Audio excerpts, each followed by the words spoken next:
Some time back, I got a wild hair that I wanted to do a complete bike rebuild. I wanted something that was completely customized to my taste and wants inside of my allotted budget, which was as cheap as possible. With this, I went out looking for a bike that I could tear down and build back up from the components that I could afford. In my search, I came across an early 2000s Trek 4300 mountain bike. The bike was functional when I found it, but it had some serious issues with the front suspension and shifting. For the low price of $50, I knew this was the bike that I was looking for that would suit my build. Shortly after getting the bike, I stripped it down to nothing but the frame, gave it a fresh new paint job, and then life happened. For whatever reason, the project was dropped and the frame became a $50 paperweight. Today, I aim to change that and bring some life back into what I have dubbed Project Tiger. To start with, let's address the paint job. After sitting for some time in the direct sun for a majority of that time, the paint has begun to turn. Last time I took the paint all the way down to the metal. This time though, I'm going to just scuff it up with some light sandpaper and let the existing paint act as an undercoat. I'm not going to tape the back end of the frame, but leave it as the black color as I originally painted it. The secret here is, this is not just black paint, but truck bed liner. Not only is it a hard and durable enamel that washes off super easy, but it looks pretty cool as well. Even though Project Tiger gets its name from the orange and black color it was originally painted, I've decided to go with another theme here. This is a camo khaki color which will give the bike military vehicle styling. I want the bike to have an indestructible look, and I believe this will be a great start to that. I let the first coat dry overnight, and in the next morning it was time for a second coat. I had to hurry though because there was a storm moving in. A couple of cups of coffee and a round of Super Mario Bros. 3 later, it was time to apply the clear coat. The great thing about clear coat, it dries really fast. Here's how it turned out. It's not professional by any length, but not too shabby for a rattle can job. That khaki and black really make the frame look tough. I'm really excited about getting this whole thing together.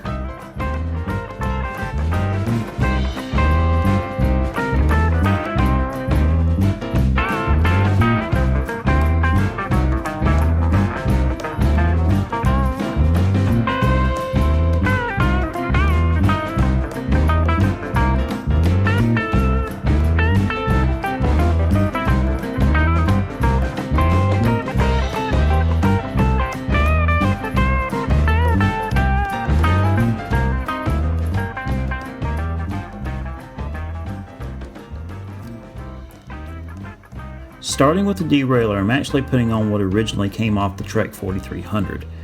It's a Shimano Alivio 8-speed, which was actually still in really good shape. Of course, I cleaned the years of grime out of it first, but it appears to be in good working order.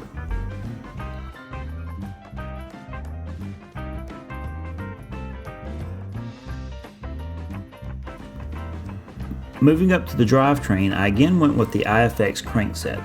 This kit comes with the bottom bracket, crank arms, and everything you need for the drivetrain assembly at a really affordable price.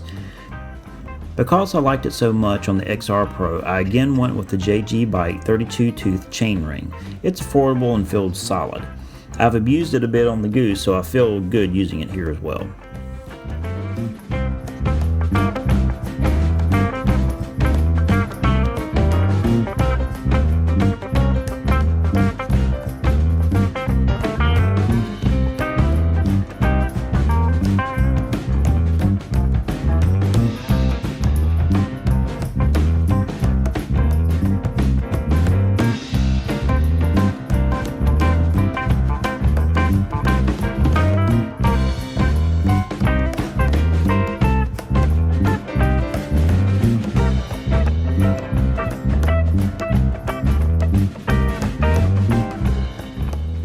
Speaking of the Goose, the pedals I'm using here were the stock ones that came off the XR Pro. They're generic and nothing special, but a platform pedal nonetheless, and something that could be upgraded later if need be. Slap on the rear wheel and the chain, and this thing's starting to look like a bike.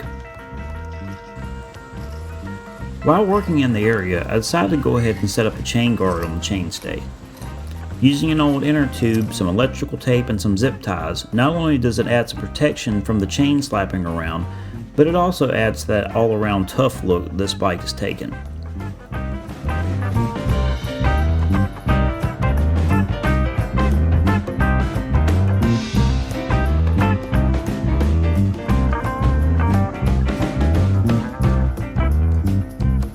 There's still some work left to do here, but we're going to go ahead and stop for now.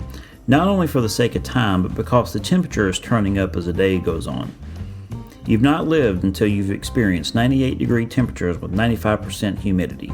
Just another summer in the South. This build's going to last at least one more video. Next time we will install the cockpit, add the shifting, and finish up the fine adjustments. Maybe even take it out for a spin if time permits. I hope you'll join next time. So thanks for watching today, and remember to get out and ride.